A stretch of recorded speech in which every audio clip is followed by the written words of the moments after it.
Hey guys, welcome back to our third installment of notes here for Jefferson, Madison, and Monroe. Um, if you go ahead and get out your PowerPoint for this unit, Jefferson, Madison, Monroe, you should have it saved to your Google Drive. If you didn't save it to your Google Drive, it should be available for you on Classroom. Um, and I believe I sent it to you on Classroom last week. Um, Today we are going to be covering slides 10 through 14. So go ahead and get that PowerPoint out and go ahead and get out your fill in the blank notes. And we'll pick up on slide 10. Open up to slide 10. All right, so we are continuing on with Jefferson here, guys.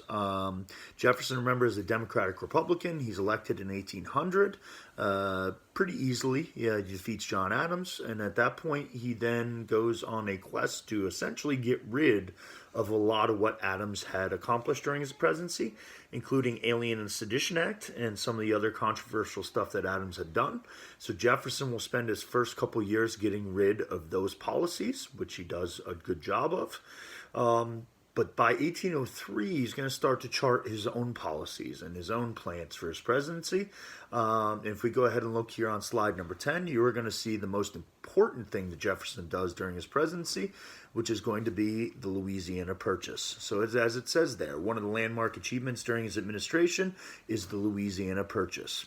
So first thing you're going to do is go ahead and fill in Louisiana Purchase on your fill in the blank notes. Second thing I'd like you to do is go ahead and take a look at the map here. The area in orange is the original area of the United States. That is the area that we occupied during the original colonies. As we look to the left there, you'll see the areas in light blue. Those areas in light blue are going to be what we gained from the British at the end of the American Revolution and the agreement that ends the revolution.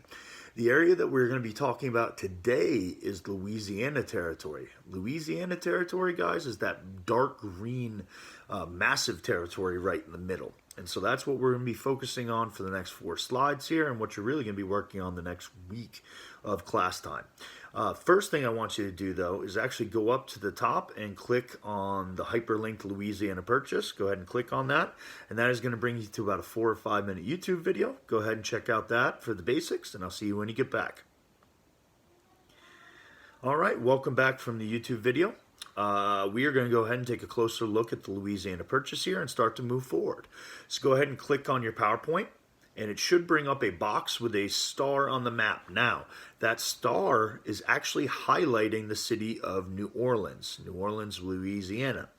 New Orleans is also what you're actually going to fill in on your fill in the blank notes, so go ahead and do so. Put New Orleans down.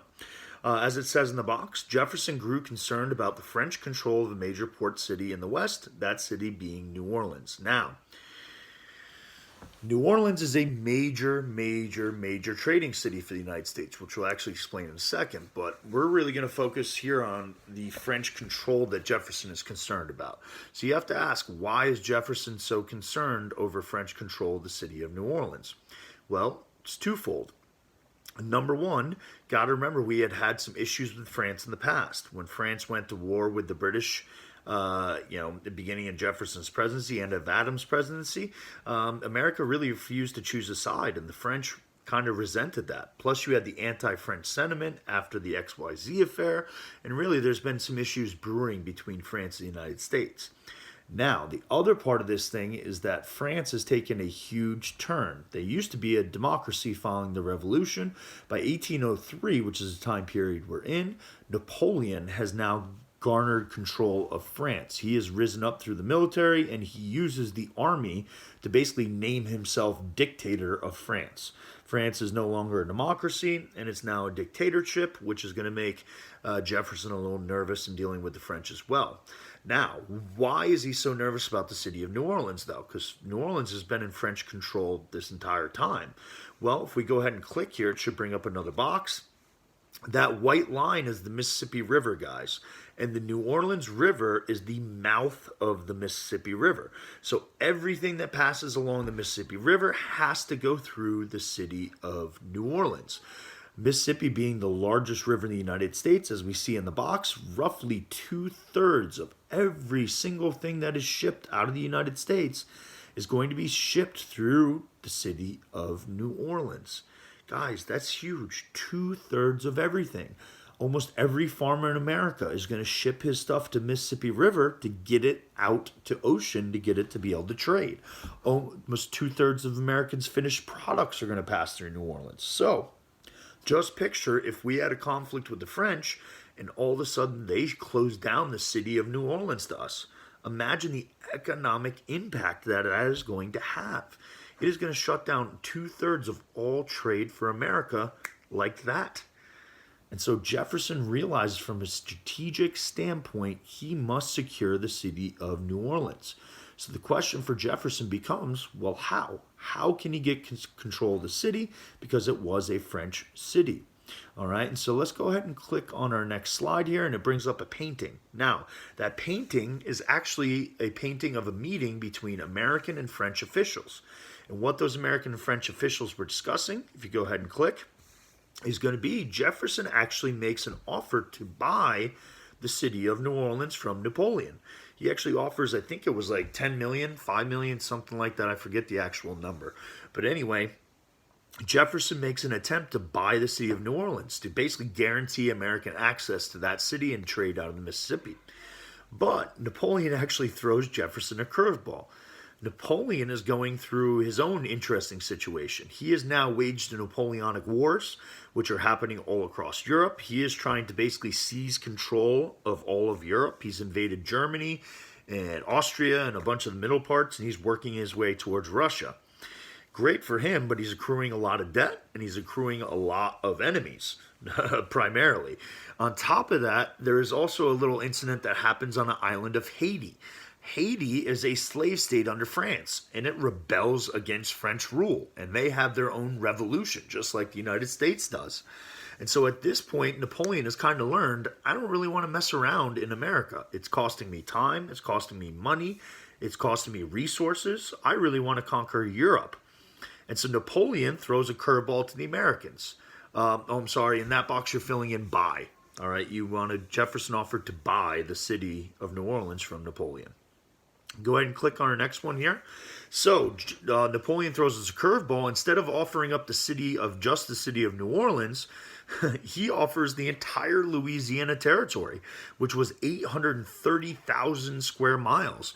And instead of 5 million, he offers and says, look, if you pay me 15 million, I will sell you the entire thing.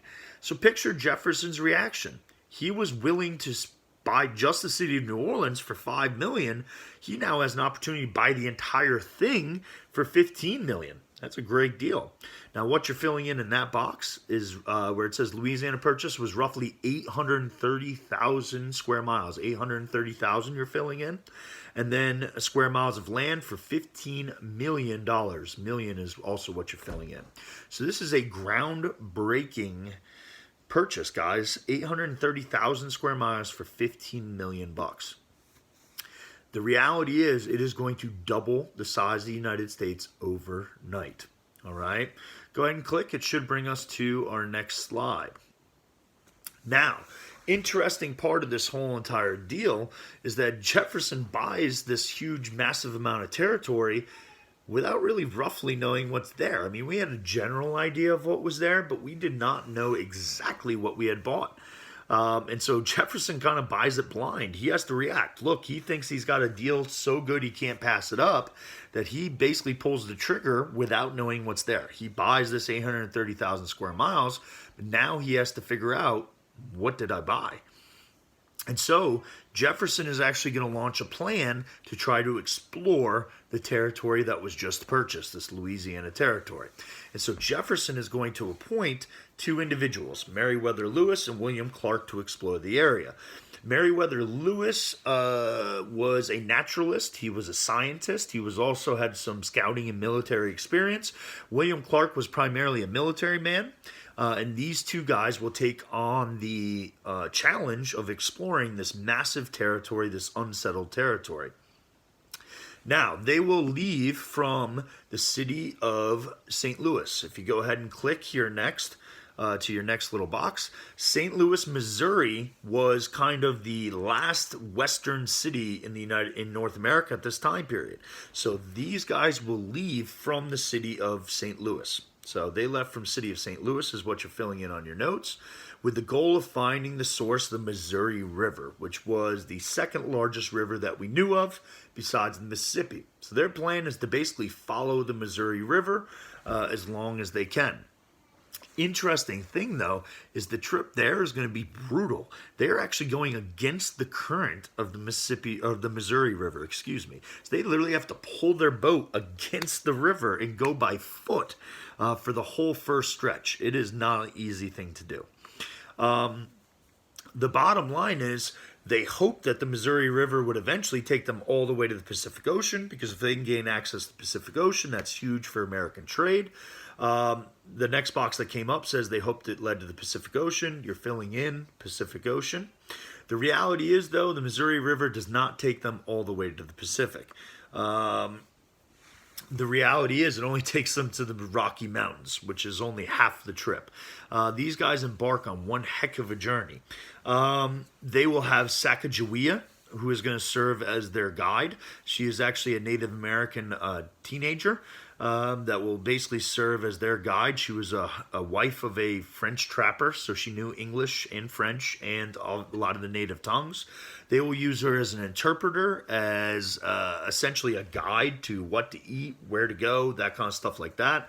She'll also get them out of jams when it comes to problems with Native Americans a couple of different times. So you are filling in Sacagawea there. She serves as the essential guide. Other part that Lewis and Clark do, as we bring up the next box here, is they made accurate maps and learned of the plants of the area. That was one of the goals Jefferson had for these guys, is to kind of learn what we had just got from the French in terms of mapping and figuring out what was located here. So you are also filling in maps into your notes as well. Now, yet again, we bring up the map of where these guys are going to travel. So the map, guys, is going to be on slide 13 for us. And yet again, that dark green area is the area that they travel. They leave from St. Louis, Missouri, go all the way across, kind of diagonal, this direction within the map, and they will go all the way out through the Oregon Territory. A trip they thought was going to take 6 months actually ends up taking them about a year and a half. And actually, Jefferson feared that they were dead after a while. But the reality is, Lewis and Clark do manage to survive the entire trip. Most importantly, what they accomplish, as we'll see throughout the rest of this week, is they will basically map a route to the Pacific Ocean, which is huge for trade. They will map the territory that Jefferson just bought from the French. They will also chart the animals, the plants, and things that were located, the resources that were located within this brand new Louisiana territory. And so Lewis and Clark will play a huge role in this Louisiana Purchase and kind of informing Jefferson of what was actually there. They bring back all kinds of samples of plants and animals. They actually even bring back a bear cub for Jefferson. Jefferson will keep the bear cub at the White House as a pet. So imagine having a pet bear. Jefferson did have that, which is pretty cool. Anyway, so we will gain that entire dark green area that you see on the map from the French, but we will map all the way through the Oregon Territory and guarantee ourselves some access to the Pacific Ocean, which is huge. Now let's go ahead and click on our last slide here. So Jefferson, guys, will use the Louisiana Territory as major momentum going into the election of 1804, and Jefferson will easily win re-election. You're filling in re-election on your fill-in-the-blank notes. But his second term, as we'll see going forward in this unit, won't be as successful as his first, and you'll see that he will come up with some problems. So you are also filling in problems on your notes there. You can see, though, the election from the map behind is a blowout. Jefferson carries every single state except for 3. The only 3 states that he lost were Connecticut, Delaware, and part of Maryland, which was really small. He won 92% of the electoral vote. It is a blowout. You can go ahead and click on the Jefferson up there. That is a hyperlink that should bring you in, and you're also filling in Jefferson in your notes there. But anyway, it's going to bring you to a hyperlink YouTube video. Hope you enjoy it. Hope you enjoyed the third installment of our notes, and I'll catch you guys later in the week with a couple activities about the Louisiana Purchase and Lewis and Clark. Everybody have a good day, be well, and CPAG's out. See you later.